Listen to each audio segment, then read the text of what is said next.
Good afternoon, everyone, and welcome to episode 2 of the Wizard of Wood podcast. And today we're going to talk about, is there a perfect stain or sealer? Is there any such thing out there? Well, let's get right into it. First of all, no. The answer is absolutely no. If there was a perfect coating to put on any wood surface, we'd all be using it.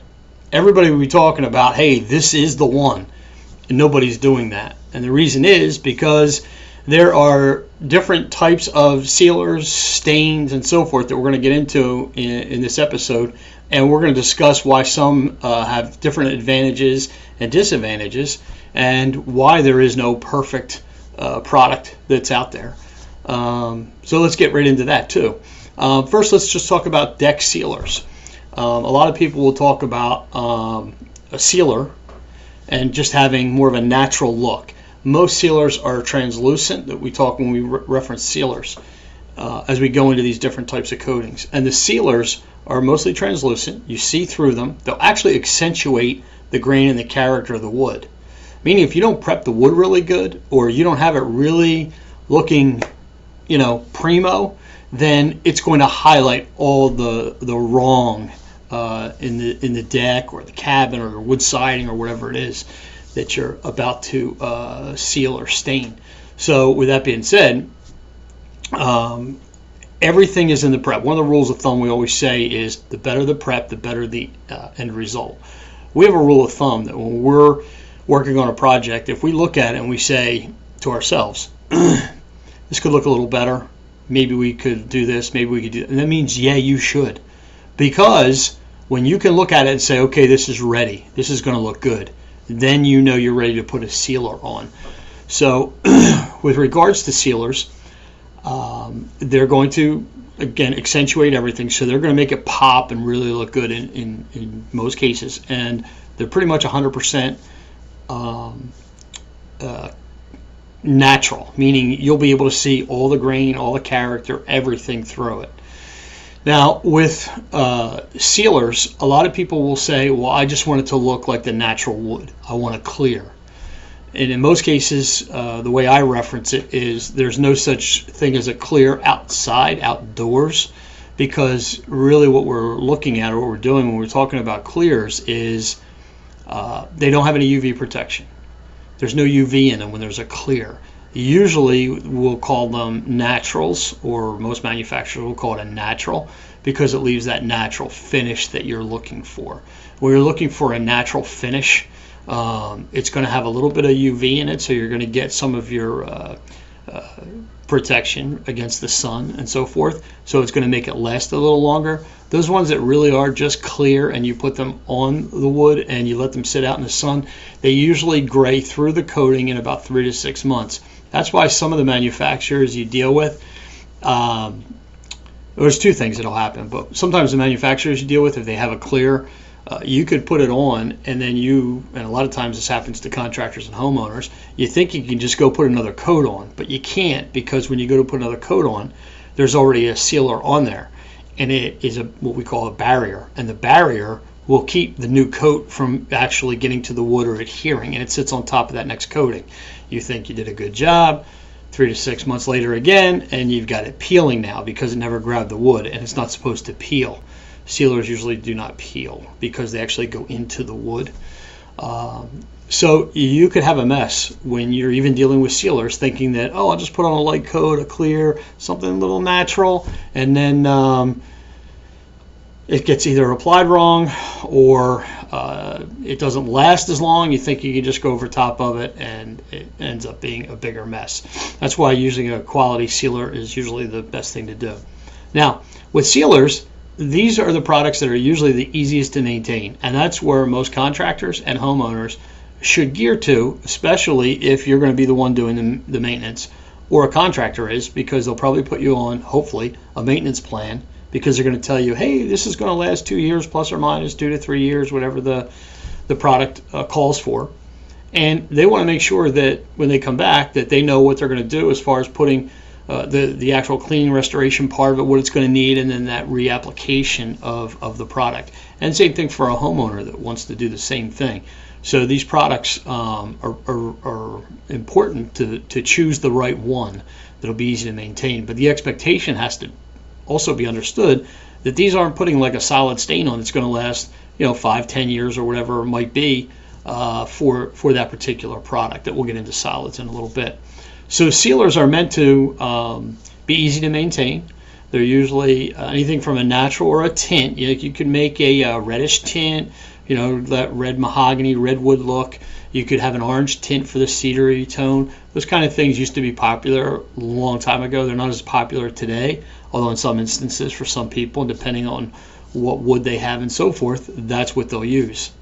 Just a little tidbit, one of the common mistakes a lot of people will make is they try to put a cedar stain on cedar wood, and that's when you see those real orangey looking things and you're like, oh my gosh, what happened? Well, if you already have cedar, you really just want to like put a natural on to highlight that, especially like western red cedar, just to highlight that color and just make it really look, perfect. So when you try to put a cedar sealer on cedar wood, a lot of times you get an unnatural look. But that's, in any case, you could do that with the reddish tones on redwood or a mahogany in the same vein. But you could go to a gray tone, you could go to a brown or an oak tone or something like that, and again, they become like the translucents that will just show that grain through, highlight the natural tone of the wood, or give it that little bit of tint that just makes it look perfect, makes it look the way you would like.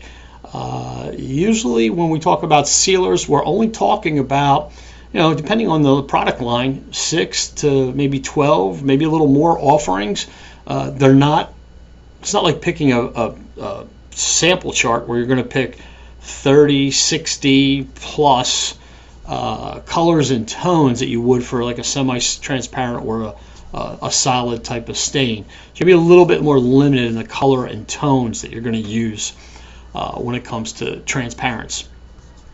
Okay, again, there is no perfect transparent out there. We'd all be using it, the best maintainable product and so forth, and it's going to depend. Manufacturers will put different things in the products depending on who their target market is.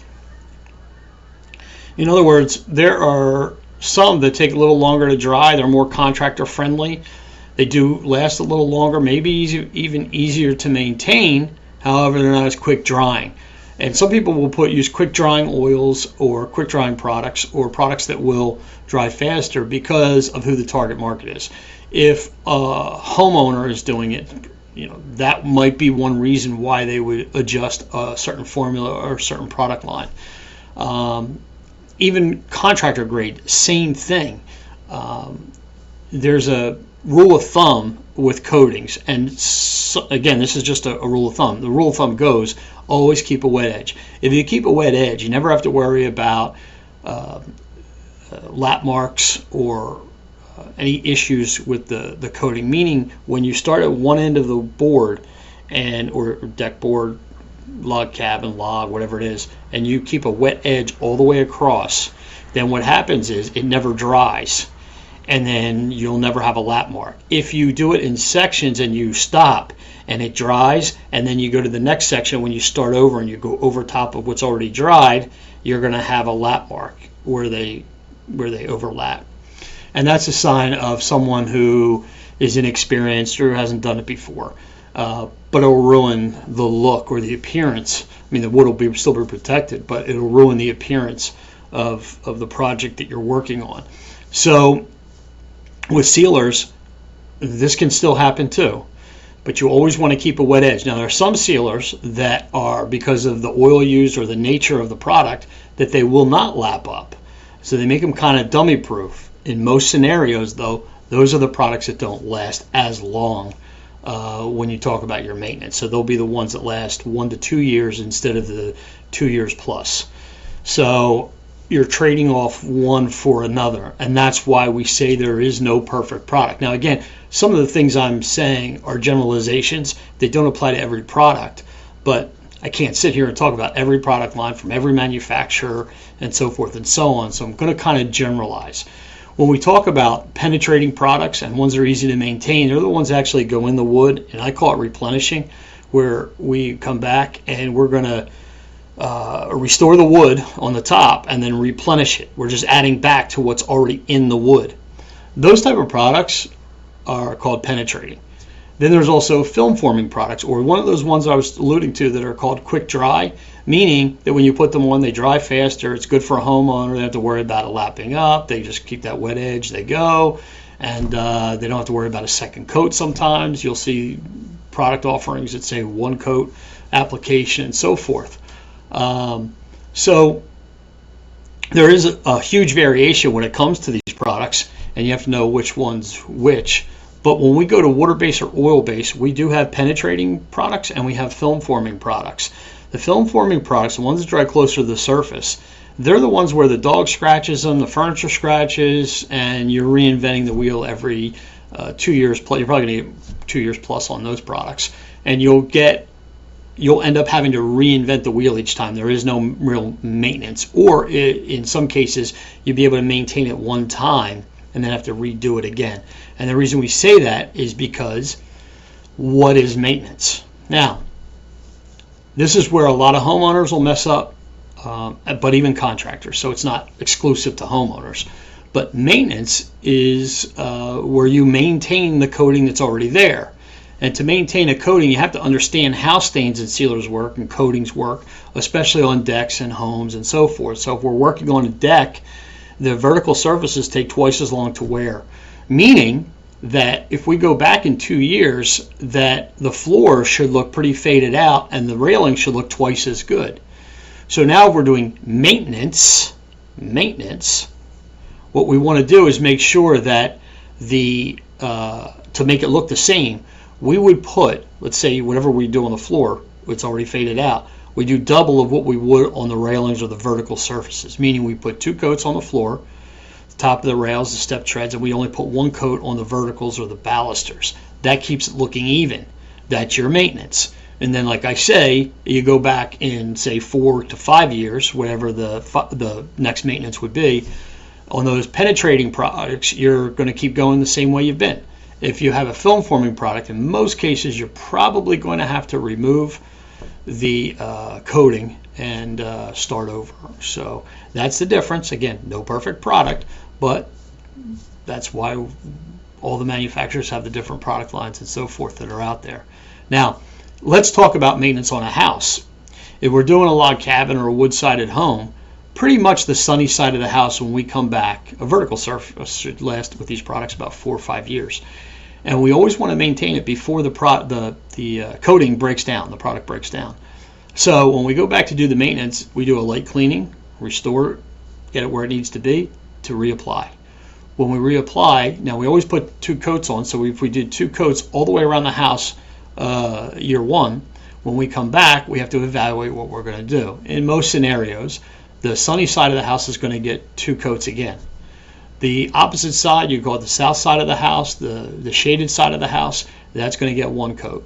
And then you're going to have to evaluate the 2 sides of the house. But if you try to put 2 coats on again, the front will not match the back of the house. It's just that simple. They wear differently. So you have to take these things into account when you account for maintenance. Now, a really good person doing exterior wood restoration will understand this, will provide you with a maintenance plan, hopefully, or you could ask for one, or of course you could get the Wizard of Wood, the consultant, help them with the maintenance plan. But anyway, the maintenance is really the key because that saves you money in the future. You don't want to be spending this money, a lot of money every time. You want to spend the money year 1 and get it where it needs to be and then move forward. Now, that isn't always the case. We're talking about sealers now, and as we're talking about sealers, we've talked about the translucent products that actually, really, like I said, accentuate, you see the grain and everything. Now, there are instances where wood does age, it gets older, it loses its natural luster, and what do you do? Well, there's a couple things you could do. One is, the Wizard has talked about it many times, and a lot of people don't talk about it. It's something called intermixing. You could take the natural of whatever manufacturer you're using, and when you take the natural and you take a semi-transparent or semi-solid, whatever it is, and you can use that to tint. So your natural is the tint base, and then you can make it any color you want by using the same similar product, and usually the same manufacturer product line is what works best. And that's called intermixing. and you could do that way. So that way, we usually do like a 50-50 if we can. So we take the semi-transparent of the tone, mix it with the natural, and then we get what we call an intermixed product. Now we could go 2-to-1. We keep records of this. We could go 3-to-1. All you're trying to do is take away, give the verve and the vibe back to the wood, that natural beauty. It's 15 years, it's 20 years, it's 40-year-old wood. What are you going to do to bring that back? Well, you can't make 40-year-old wood new unless you replaced it. So what you do is you can intermix, put a little bit of tint to it. That way you still have that nice, natural wood characteristic coming through, but you give a little tint to help out the coating. Now, the other way you could do that is just go to a full semi-transparent or semi-solid or solid, or whatever you're going to do. The mistake a lot of people make is once the wood starts to get older and it gets cracked a little, has what we call checks in it. Checks are small cracks in the wood, usually small. Sometimes they're big. Like people will freak out if they see a big crack or a check in the in a column, and that's not a good thing. To them, they're oh my gosh, the deck's going. Actually, when wood dries out, it does that. It checks up. So as long as it goes with the grain and it's not something that's structural, it's okay. The issue becomes when you put something film forming like a semi-solid or solid on the wood that is cracking or checking or older. What happens is wood's going to expand and contract. You can't stop that. So when it expands and contracts, it's moving. So if the wood is moving and there's a solid coating on top, guess what's going to happen? It's not going to move, and it only can crack, pop, or peel. So a lot of times you'll make a mess of things if you try to put a solid on an older deck or older wood surface, and a lot of people do that. And that could be a big, big mistake because it presents more work or more problems, especially when it peels prematurely. So the next thing up, usually from the natural, is somebody will go to a semi-transparent. That's where I would stop, especially on a horizontal surface, because all this is going to move with the wood. Gives you a little bit of tint, color, takes away, the issue with the older aged wood. Wood can age and not have that luster it did the first 10, 15 years and still be structurally fine and no issues. But the big thing we're trying to do when we're, I should have probably started with this, when we're staining and sealing wood, we're trying to do two things. We're trying to protect the wood on one end, and we're worried about the appearance on the other end. And sometimes they just don't go together, and it doesn't work. So how do you juggle that? Well, sometimes you have to say, okay, well, how can I make the appearance look good and still protect the wood? And sometimes it is intermixing semi-transparent or using a different type of coating. As we go to semi-transparents and further up the scale here, the decision can be difficult because there's a lot of manufacturers, a lot of different types, and what do you do or what can you do moving forward? These products are going to last a little longer because they have more pigment in them. There's more UV. There's more substance to the product itself. It's going to hold up a little bit longer. So your maintenance is going to be a little bit different. Most of these are going to be more film forming than they are penetrating. So they're going to dry closer to the surface. So there's going to be more maintenance, especially if it's a horizontal surface like a deck. So that's another thing to keep in mind. Do you use a semi-transparent or a semi-solid or solid? If you use those solid products, more film forming, on a horizontal surface, they're going to pop and peel because it's a characteristic of them. There's nothing you can do about that. It's just what happens. So if you try to stick with a semi-transparent or the sealers, then what happens is you usually don't have to worry about those type of issues unless it's not applied correctly, usually. So we get to these semi-transparents, and the nice thing about them is there's more of a selection of color and tone. You can use to custom tint the naturals. If you just went with a straight semi-transparent, you've got, like I said, a lot of the selections. You don't have to worry about the film forming aspect and it popping and peeling in most cases. It does give it a little bit of tint, and semi does mean half.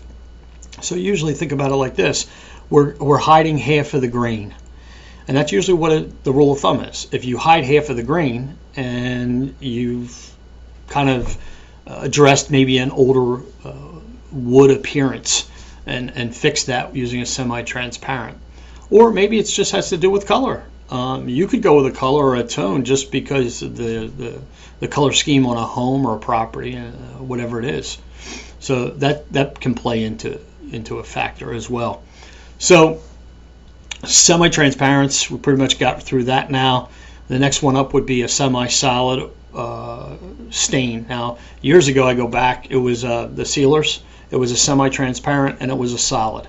Semi's halfway to a solid, hides half the grain, half. Well, then, somewhere along the line, semi-solids were introduced.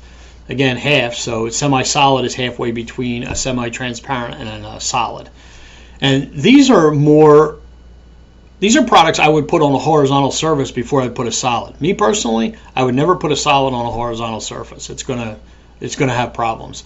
But a lot of semi-solids will too. But in some cases, that might be the choice or the alternative that you need to go with. And really, you got to evaluate each job based on the things I mentioned. How are you going to preserve it, and what's the appearance going to look like? And that's why some people make the choices they do. Now, as I talk about these, and I'm getting into these more opaque finishes, you have to sit there and say, okay, well, what are you talking about, Wizard? Which is the best one? Is it Benjamin Moore? Is it Sherwin-Williams? Is it a PPG? Is it Flood? Is it Behr? Which one is it? There are advantages and disadvantages to all of them. You could go on Facebook groups, you can go online and see people's opinions and so forth, and a lot of times opinions are based on a personal experience. So people might kind of trash a certain product, but they didn't apply it correctly. Most of the issues that we hear or run into are actually contractor error. It wasn't applied, it could be a homeowner error, but it wasn't applied correctly. So it's usually not let me back up for a second because I don't want any contractors getting too upset with me. If it's a contractor and it's a coating, it's usually contractor error. If it's a homeowner who did it, same thing, it would be a homeowner error. In other words, it's not the product, okay? And we run into that a lot. And if it's not applied correctly, a lot of times the perception of both the contractor and the homeowner would be that it's the product, it's the stain. They suck, they stink. Don't use that product. And it comes out online. Now, you can get all the reviews you want. I've been part of this process before, so I remember one product came out and only been out for the first year, and by Consumer Reports was ranked so high. And you can't really go by that because there's no real world stuff, but they put these products through weathering processes and testings to simulate what it would be to come up with their recommendation, how long it's going to last, so forth and so on, their warranties and so forth. So you can't always go by everything online.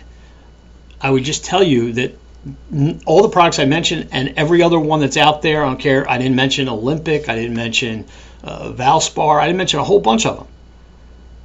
But none of them are perfect. None of them. There is no perfect product. And you have to figure out what is best for the product you're going to need for your job. And the best way to get that recommendation would be somebody who's well versed in the industry, and not somebody who's sitting there saying, well, I only use ABC company. I use this on everything. I put a solid on everything. And don't think there are people that don't do that, because I see it, I hear it, I've witnessed it, and people want to put a solid on everything and then they have regrets. Me personally, if I have something wood, I don't want to put a solid on it. That would be the last thing I would want to, because I don't want to hide the grain and the natural beauty of what that wood is. So that's just me.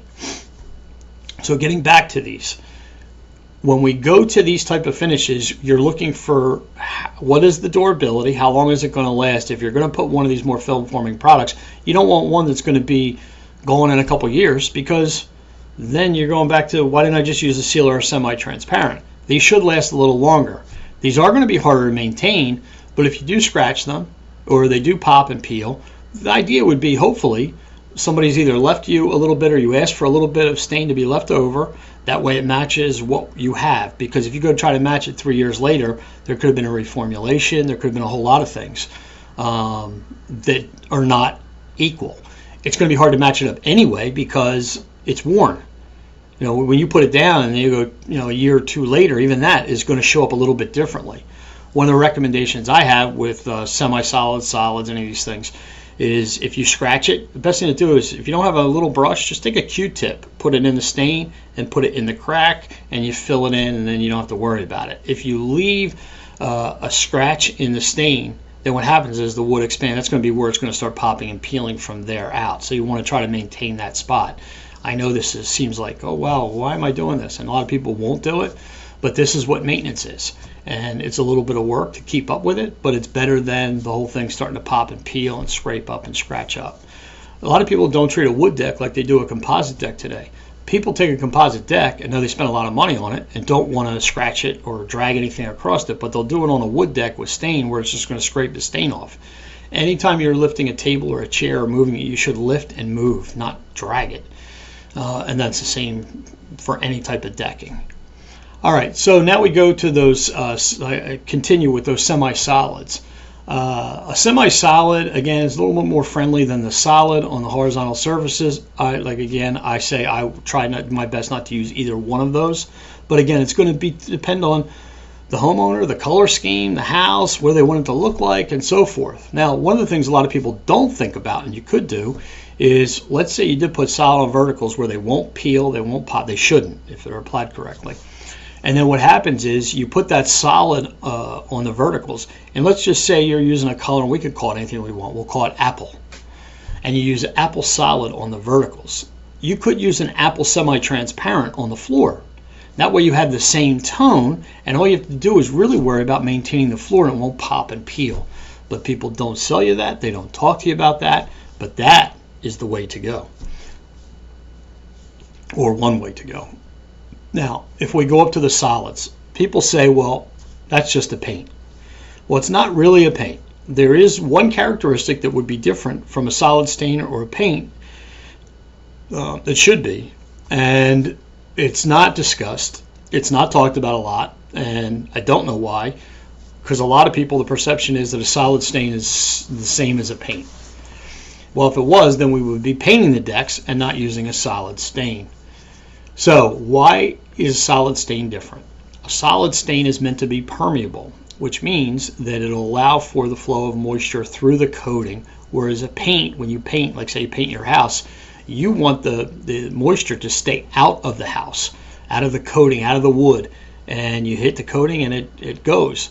But if you're on a deck and you say you have it could be a house too, but a deck and you have that railing and it has paint on the railings, the water gets in, it kind of gets trapped. I've gone to decks where the railing is rotting before the floor is. I know that they've painted the railing. If they use a solid stain, it's permeable. It allows for it to breathe. And that's what permeability means, is the ability to breathe. So the wood is allowed to breathe.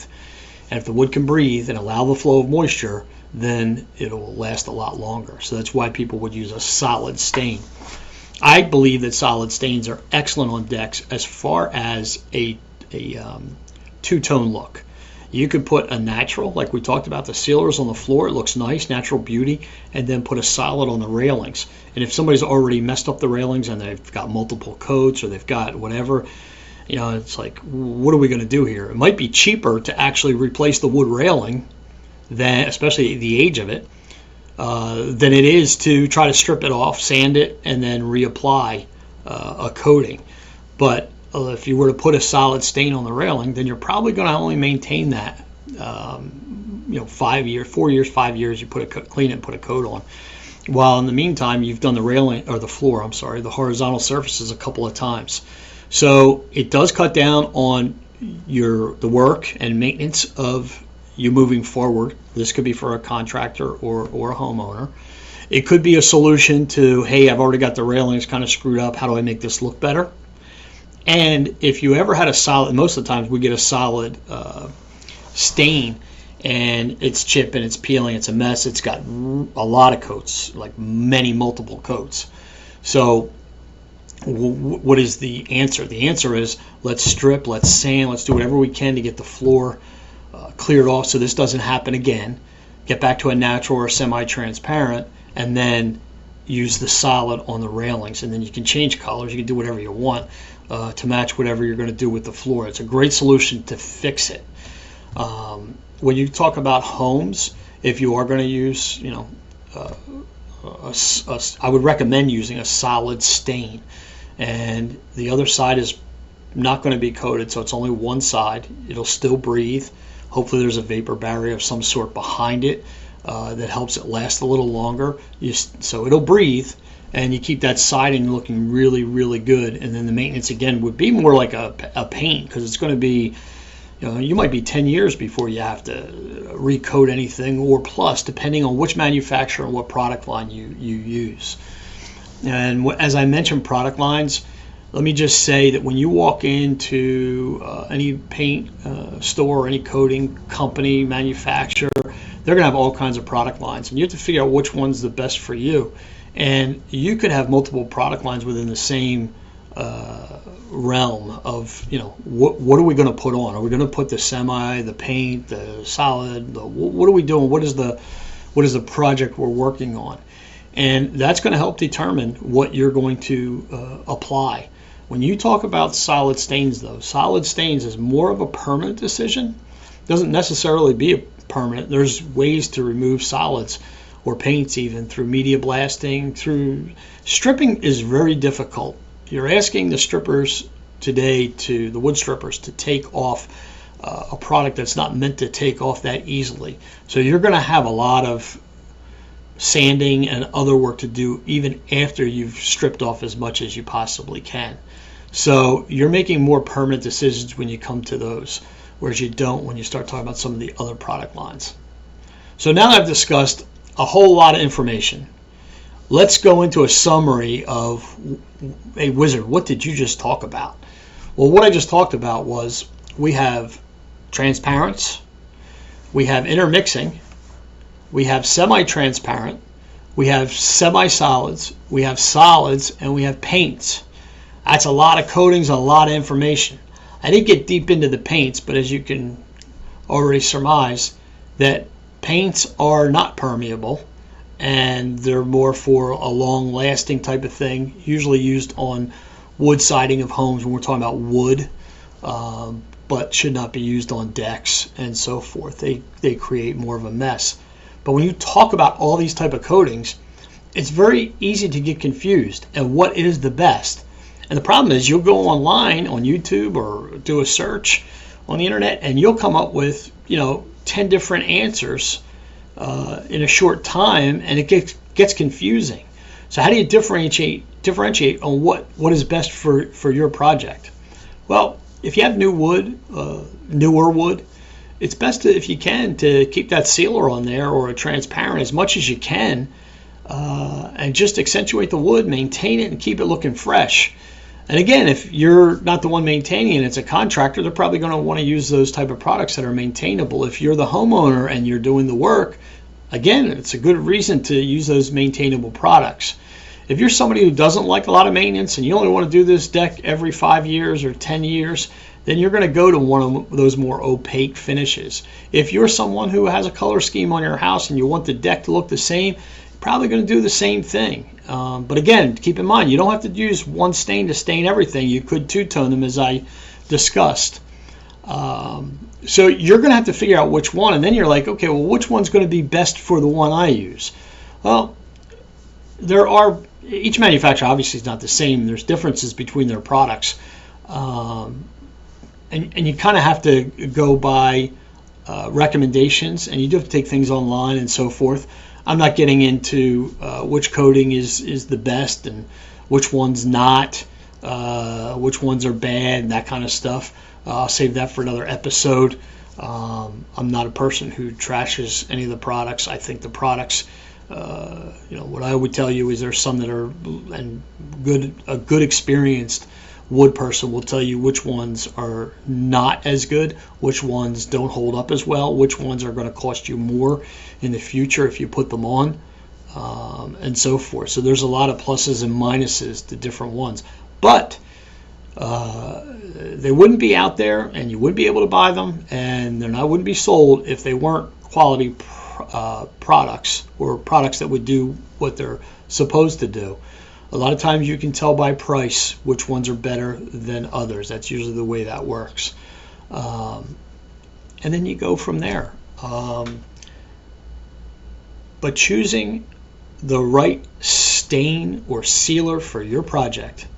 It is not easy.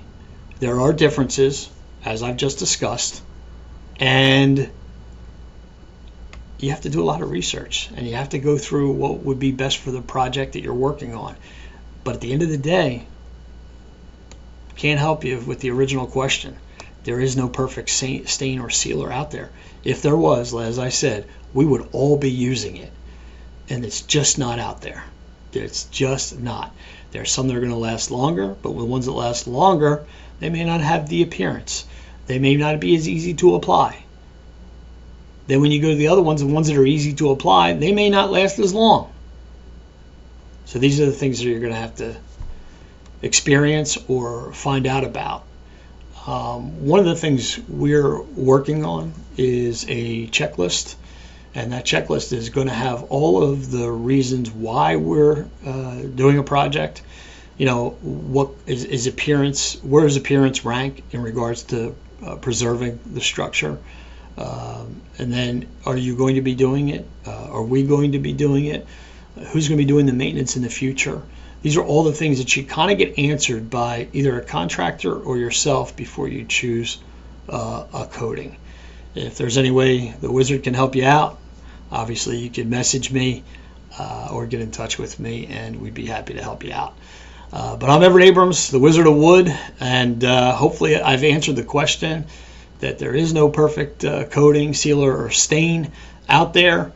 And I did not even get into two-part coatings. That's going to be for another episode. This would have gone on for a long time if we got into that as well. Thank you for watching. Have a great day, and see you in episode 3.